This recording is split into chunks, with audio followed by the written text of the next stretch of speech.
I'm going to read The Snail and the Whale by Julia Donaldson. The Snail and the Whale. This is one of my favorite books.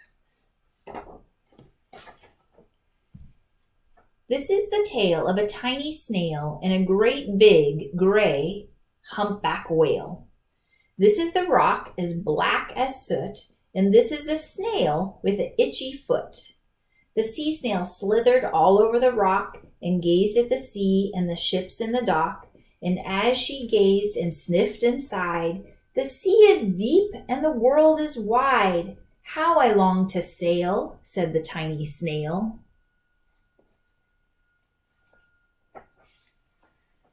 These are the other snails in the flock, who all stuck tight to the smooth black rock, and said to the snail with the itchy foot, "Be quiet, don't wiggle, sit still, stay put."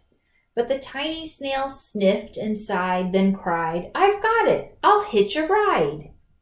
This is the trail of the tiny snail, a silvery tail trail that looped and curled and said, "Ride wanted around the world."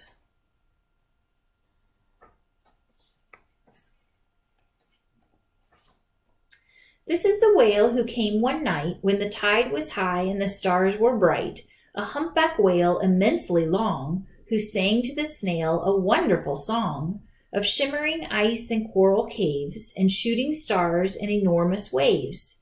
And this is the tale of the humpback whale. He held it out of the starlit sea and said to the snail, "Come sail with me."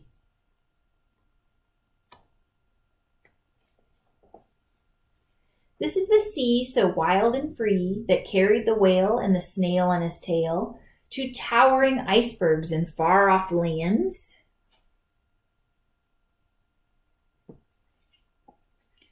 with fiery mountains and golden sands. These are the waves that arched and crashed, that foamed and frolicked and sprayed and splashed the tiny snail on the tail of the whale.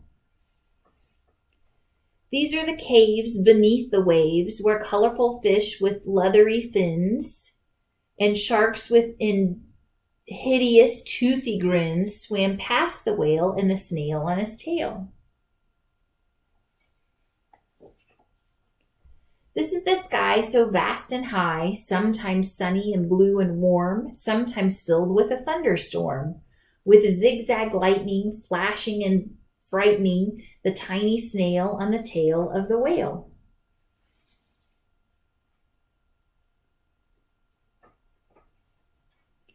As she gazed at the sky, the sea, the land, the waves and the caves and the golden sand, she gazed and gazed, amazed by it all, and she said to the whale, "I feel so small."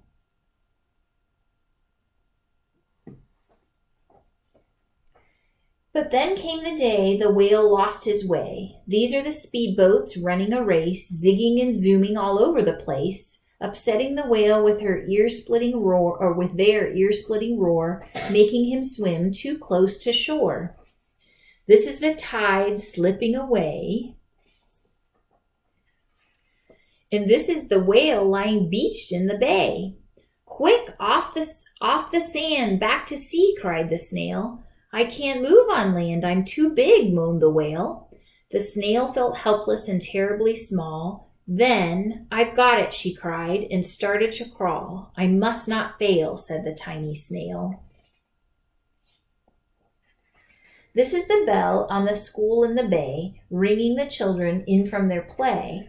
This is the teacher holding her chalk, telling the class, "Sit straight, don't talk." This is the board as black as soot. And this is the snail with the itchy foot. "A snail, a snail!" The teacher turns pale. "Look," say the children, "it's leaving a trail." This is the trail of the tiny snail, a silvery trail saying, "Save the whale."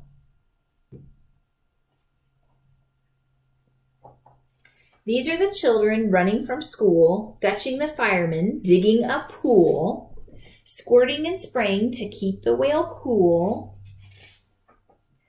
This is the tide coming into the bay, And these are the villagers shouting, "Hooray!" as the whale and the snail travel safely away.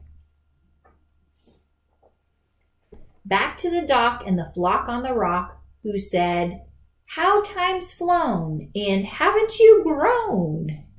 And the whale and the snail told their wonderful tale of shimmering ice and coral caves, of shooting stars and enormous waves, and of how the snail, so small and frail, with her looping, curling, silvery trail, saved the life of the humpback whale. Then the humpback whale held out his tail, and on crawled snail after snail after snail.